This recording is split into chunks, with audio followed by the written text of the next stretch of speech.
The scream never came. That was the first sign something had gone wrong. I am Vec, a field analyst for the Confederacy Cultural Assessment Division, and I was standing behind a row of glowing garden stones on the colony station of Thren when my superior, Overseer Dorlin, decided to test a human child. He wanted to measure fear. He wanted numbers, charts, a clean result he could bring back to the council. What he got instead nearly ended his career, and it started with a small girl named Poppy sitting alone by a fish pond. Her parents were 2 rooms away, signing papers for their new residency on the station. They had told her to stay put. She had not stayed put.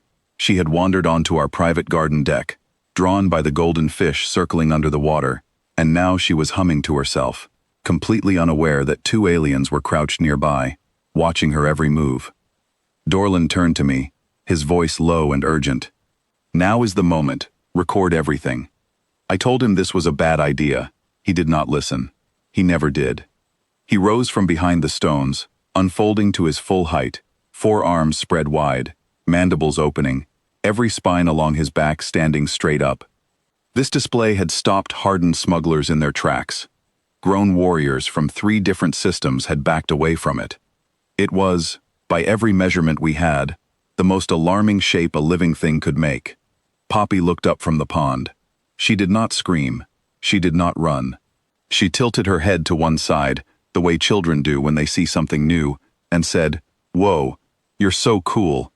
Are you a dragon?" Dorlin's spines dropped, a reflex that meant confusion. "I am attempting to frighten you," he said. "Oh," she said. Then she stood up, brushed the dirt from her knees, and walked toward him. Toward him, not away. I felt my heart skip. "Can you do the arm thing again? The wide one?" He did the arm thing again, stronger this time, adding a deep humming sound from his chest, a sound our files called the primal resonance, a sound designed to trigger fear in the oldest part of any brain. Poppy clapped her hands. "That is awesome," she said. "My big brother tries to do something like that, but he is just a person, so it never sounds this good. Do you breathe fire?" "I do not breathe fire," Dorlin said, his voice tight. "Can I touch your arm?" I need to explain something here. In all of Dorlin's years of field work, only one creature had ever stepped toward him during a fear display, and that creature had been reaching for a weapon. So when this small human reached for him instead, open-handed, smiling, he did what any startled Confederacy officer would do. He jumped backward. He landed in the fish pond. The sound he made has no clean translation in my language, but the closest word is something like a wet crash mixed with a screech. Water went everywhere. One of the golden fish ended up caught in the joint of his upper arm, flapping helplessly. Poppy laughed so hard she sat down in the dirt. "Do it again," she said, gasping between laughs. "Do it again." He did not do it again. He climbed out of the pond, dripping from every joint, his dignity in pieces, and I understood then that our entire plan had been built on an idea that simply did not apply to this species. Let me explain what we did not understand about children from Earth. Most Confederacy children grow up on calm, controlled, gentle worlds. There is no danger in their daily lives. A fear response in our species is trained against an environment with no real threats at all. So when a child like ours meets something large and strange, their mind treats it as the single most dangerous thing that has ever existed, because they have nothing else to compare it to. Human children grow up on a planet where the wildlife alone could fill 100 warning manuals, where the ocean holds more danger than safety, where the sky itself sometimes twists into spinning columns of destruction, where a parent's advice is not "the world is safe, stay calm," but rather, "stay away from the big animal, watch where you step, do not touch that." To a child raised this way, a tall alien with 4 arms and a loud voice does not register as the worst thing imaginable. It registers as something new to study, something worth getting close to, maybe even something worth petting. Dorlin, still pulling the fish from his arm joint, tried one more time. He rose again, arms wide, mandibles open, and let out the full resonance call, the one we saved for real emergencies, the one that had once made trained combat units pause and reconsider.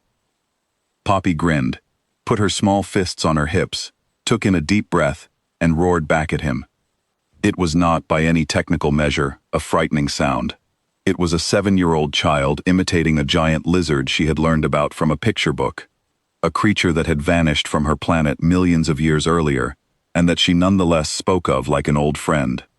But she did it with complete confidence, chest forward, no fear anywhere in her small body, and Dorlan, a decorated officer with decades of field experience, took an actual step back from her.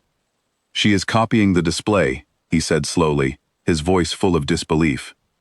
"She is enjoying it," I corrected, because by then I had already checked her readings.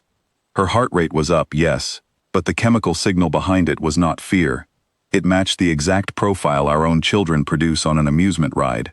We had not frightened this child. We had entertained her. Her parents found her 10 minutes later. She was still crouched beside the pond, now helping a soaked and thoroughly defeated Dorlan retrieve his fish, chattering happily about which ancient creatures could beat him in a fight. Her answer, delivered with total certainty, was most of them, no offense. Her mother's face moved through several expressions in quick succession. Confusion first, then alarm, then something softer. The specific tired fondness of a parent who has long since stopped being surprised by her own child. "Poppy, honey, what did we say about wandering off?" "He's friendly, Mom. Look, he does the arm thing." Poppy demonstrated the pose herself, arms wide, chest out, and against every professional instinct in his body, Dorlan did the arm thing back. "I am so sorry," the mother said to us, in the universal tone parents use when apologizing for a child who is secretly their proudest achievement. "She is not afraid of anything. We stopped trying to figure out why a long time ago." That evening, I filed my full report. Dorlan asked me to remove certain sections, mainly the parts about the fish, but our division does not allow selective editing of field data, so the report stands complete, every detail included. My final conclusion read as follows. Our current methods for measuring fear in young subjects must be reconsidered for any species that comes from a world with real, constant danger. These children do not treat an unfamiliar large creature as the greatest threat they have ever faced. Instead, they treat it as something new to explore, something that might be climbed on, raced against, or laughed at. This is not simple bravery. It is the result of growing up on a world so full of danger that play itself became their way of testing what is safe and what is not. We did not find the edge of her fear. I am no longer sure one exists. I recommended, as clearly as I could, that our division never again attempt to frighten a human child. I recommended even more strongly that we never discover what a human child looks like when she decides to frighten something else. Dorlan left fieldwork not long after that day. He kept the golden fish from the pond. He named her Poppy.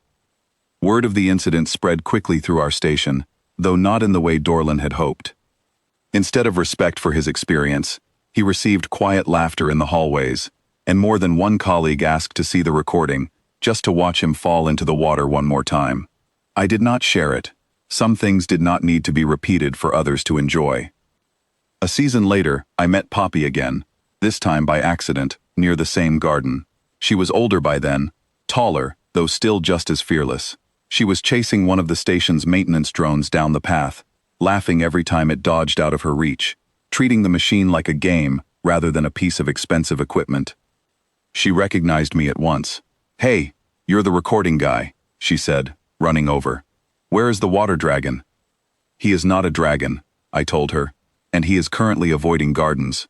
Tell him I said hi," she said, and then ran off after the drone again, without waiting for an answer. I stood there for a long moment after she left, thinking about everything my division had believed about fear, about how carefully we had built our tests, about how confidently we had assumed the same rules applied to every species in the galaxy. A small girl by a fish pond had shown us, without even trying, that some of our oldest assumptions were simply wrong. Children like Poppy did not lack fear because they were foolish. They simply understood danger differently, shaped by a world that never gave them an easy path. Where our children learned safety first and caution second, these children learned caution first and turned it into something closer to a game. Because on their world, learning to laugh in the face of danger was often the only way to keep moving forward. I never went near another attempt to frighten a human child, and as far as I know, No one in our division ever tried again. We had come looking for a weakness to measure. Instead, we found a strength we did not have the tools to understand, wrapped in a small girl with a bright laugh and no interest in running away. Some lessons I have learned are better recorded than repeated.